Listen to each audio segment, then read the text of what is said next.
Il n'y a pas que le combat spirituel ici à Thiékwa. Pendant cette croisade pour le renversement des principautés personnelles et familiales, la communion fraternelle est encore plus visible et plus renforcée. Après avoir renversé les principautés et les dominations, les saints se retrouvent en de petits groupes pour communier autour d'un repas. La Thiékwa est intéressant. On jeûne 40 jours et puis on bouffe encore plus. Frère, venez. Sous cette tente qui représente la salle à manger du couple Menyé, chaque soir, les frères venus des autres nations prendre part à la 14e édition sont invités à prendre un repas avec le couple. Maman Colette Menyé, dans son manteau de femme vertueuse, sait recevoir ses invités. Pour elle, servir les frères est un don, un autre moyen de les fidéliser et de les garder en Christ. Et le frère Isaac me disait un jour, quand vous allez là, les gens pourront oublier votre message, mais ils n'oublieront jamais votre nourriture.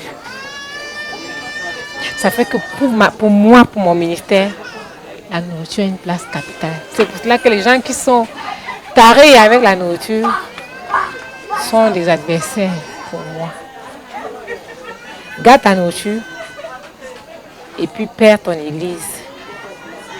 Donne ta nourriture et tu seras béni.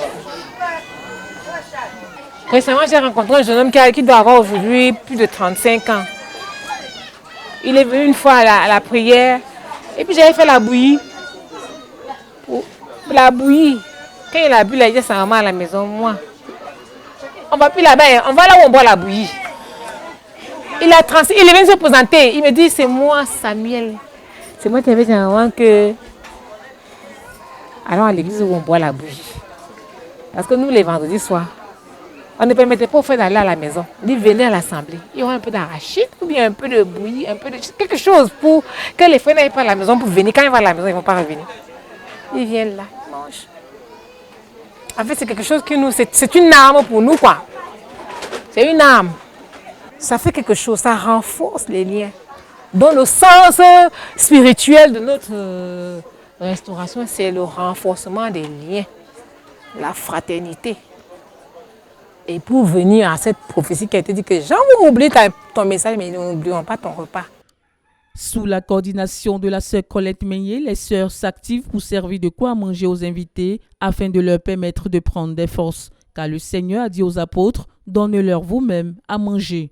Au menu de chaque jour, ce sont des mets variés et diversifiés pour la plupart d'origine ivoirienne, comme la tiéké, le foufou et le plakali. Couverts de soins et d'amour, les frères venus de l'extérieur se sont déjà intégrés aisément. Comme chez eux, ils mangent à leur faim. Écoute, on se sent très bien. Nous sommes en famille avec le pasteur.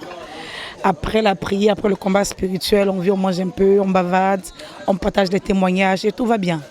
Le pasteur Menyé Boniface est mon fils de disciple, c'est mon père spirituel. Et puis bon, ça me permet aussi de connaître d'autres frères de d'autres pays, puisque moi je viens de l'Angleterre. Je me sens bien, je suis intégrée. À la CMCI, ce qui m'a beaucoup plus marqué quand on me prêchait l'évangile et que j'avais commencé à... Quand j'avais accepté le Seigneur, ce qui m'a marqué, c'était l'amour des frères et sœurs. Et comme le leader insiste toujours, nous devons nous aimer, nous devons nous aimer. Quand tu aimes, ce sont des grâces, ce sont des bénédictions. Et être au milieu de tous ces frères en Côte d'Ivoire, c'est vraiment une grâce parce que je vois que cet amour est toujours démontré. Toujours, même avec le leader, tu as comme l'impression que c'est quelqu'un peut-être dont tu ne peux pas t'approcher, mais je me rends compte qu'on peut s'approcher de lui. C'est quelqu'un de simple, de bien. Je suis à l'aise. J'ai fait la connaissance de nouveaux frères et sœurs, de certains missionnaires qui sont venus d'ailleurs. Et vraiment, ça me fait plaisir d'être là. Nous mangeons bien. Aujourd'hui, par exemple, au menu, il y a le plakali, il y a le kedjenou, il y a le riz. Vraiment, tout se passe bien par la grâce de Dieu. Moment de partage, de renforcement des liens et de convivialité, la croisade se poursuit dans la victoire.